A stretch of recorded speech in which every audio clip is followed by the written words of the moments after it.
Bem-vindos ao Boletim a Mais, que traz as principais notícias da manhã e um rescaldo de ontem à noite. O Senado aprovou no plenário o pacote anticrime.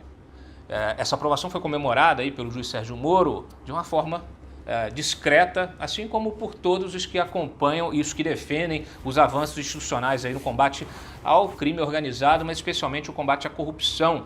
Na minha modesta opinião, apesar do pequeno avanço, nós temos vários retrocessos que foram embutidos, inclusive um jabuti, que é o tal do juiz de garantias, artigo que estabelece a criação de uma nova instância na primeira instância, né? Você teria um juiz responsável pela instrução do processo e outro juiz ficaria, então, responsável por julgar esse processo. Já comentei aqui, além de a gente não ter orçamento para isso, né? Várias partes do país, várias comarcas, não tem nem juiz, não tem nenhum juiz, então fica óbvio aí o direcionamento, o uso dessa brecha que foi aberta para o direcionamento e a nomeação naqueles pontos, naqueles postos chaves, né? Onde tem Lava Jato, Rio de Janeiro, Brasília, São Paulo, Curitiba. Isso faria com que, por exemplo, o juiz Marcelo Bretas ficasse apenas com a instrução dos processos da Lava Jato do Rio e aí haveria a nomeação de um outro magistrado para julgar esses casos. Também há uma suspeita de que isso possa impactar, inclusive, os julgamentos da segunda turma do STF, porque o Fachin, como relator, como juiz instrutor, também ficaria impedido de julgar, de votar. Então ficaria aí 2-2, né? A gente tem ali 4 votos e no caso de empate, o empate beneficia o réu. Então realmente pode ter um efeito desastroso aí no combate à corrupção. Aliás, falando em combate à corrupção, nós temos realmente várias iniciativas agora no fim do ano de atropelo, né, do Congresso, de articulação do Congresso para livrar a cara dos políticos. Então, ao mesmo tempo que você faz todo um esforço para melhorar, aí, na medida do possível, algumas ferramentas, né, de combate ao crime, você tem uma porteira sendo aberta do outro lado, favorecendo e até legalizando práticas hoje consideradas ilegais e até ou mesmo imorais, né? Então, realmente, a gente está vivendo uma situação bastante delicada. Eu até comentei no Twitter o seguinte, fazendo aí uma síntese, né, do que conseguiram avançar esse ano. Olha, temos aí o triplo de emendas parlamentares, mais aplicação direta em estados e municípios sem fiscalização, que é a tal da PEC da Glaze, que é incrível que ela tenha sido aprovada, inclusive por praticamente, uma maioria absoluta ali. Nós, inclusive, demos os nomes, né? Mais de 50 senadores votaram favoráveis à PEC da Glaze, inclusive aqueles que a gente, tem acompanhado o trabalho e que, em tese, tem se colocado do lado do combate à corrupção.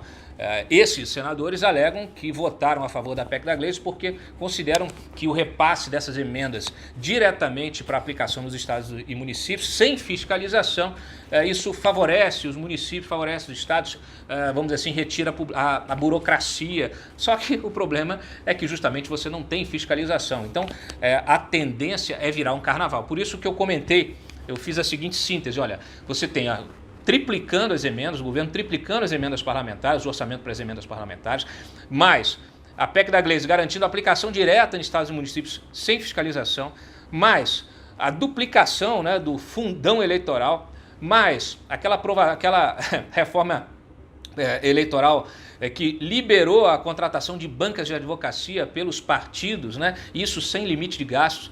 Além disso, há também dentro desse pacote um acordo para zerar, né, para fazer acordo aí com o Ministério Público, para zerar as ações de improbidade contra esses agentes públicos. Mas aí você tem a decisão do STF lá do fim da segunda instância, que a gente está tentando, vamos dizer assim, reverter em função até desse PL do Senado, mas a lei de abuso de autoridade também foi aprovada, igual a o quê? Assalto institucionalizado. Está aí o pessoal fazendo muita pressão nas redes sociais. Aliás, o Domingos Neto, relator do orçamento, acabou de dizer, tanto para a Cruzoé como para o antagonista, que está trabalhando para manter o fundão eleitoral em 2 bilhões. Né? Ou seja, ele abriria a mão daquele aumento para 3,8 bilhões. Exatamente o que eu comentei aqui. De qualquer forma, é um avanço, vamos dizer assim, ou é uma contenção de um retrocesso. O fato é que esse fundão eleitoral virou realmente uma excrescência. E agora eles estão nessa estratégia de manter esses 2 bilhões. É aquela história que eu falei ontem, né? Você coloca o bode na sala, você leva ao extremo para negociar aquilo que você sempre quis, que é manter esse fundão eleitoral bilionário, tá bom? Bilionário. É você bancando a campanha do político. Com toda essa história aí de pacote anticrime, etc., o Centrão está manobrando nos bastidores para votar um pacote de projetos destinados a blindar a classe política, como eu acabei de falar. Uma das metas seria, olha só, uma quarentena maior para que juízes, procuradores, policiais possam se candidatar nas eleições.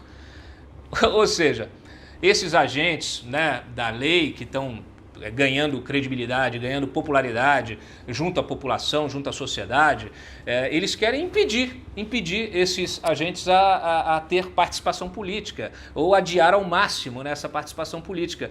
Claro que isso tem um objetivo muito evidente, né? Você tem aí o próprio Deltan Dallagnol sendo, de um lado, punido pelo CNMP. Eles querem realmente fazer com que o cara seja expulso, né, do Ministério Público. Por outro lado, o caminho que ele poderia ter na política, aí, concorrendo nas próximas eleições, pode ser vetado por essa articulação. Então, olha, é uma gente muito mesquinha, muito realmente sem termos, tá?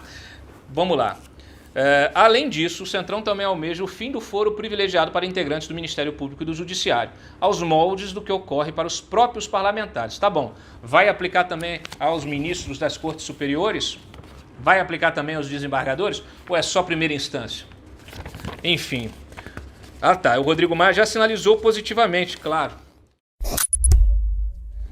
Bom, tivemos ainda na noite de ontem o governo publicando uma edição extra do Diário Oficial suspendendo a nomeação de Sérgio Nascimento de Camargo para a presidência da Fundação Cultural Palmares, né, em virtude das declarações que ele fez aí politicamente incorretas, né?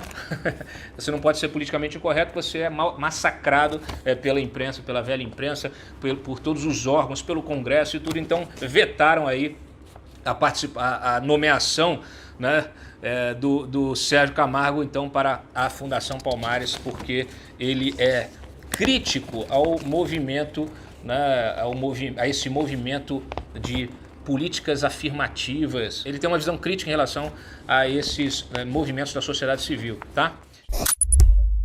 E também tivemos a aprovação ontem à noite do texto principal do Marco do Saneamento. Vamos colocar uma lupa também nesse texto aí para ver se tem alguma pegadinha, algum jabuti, porque todo dia esse comportamento do Congresso. Eu fico me perguntando, esses parlamentares representam quem?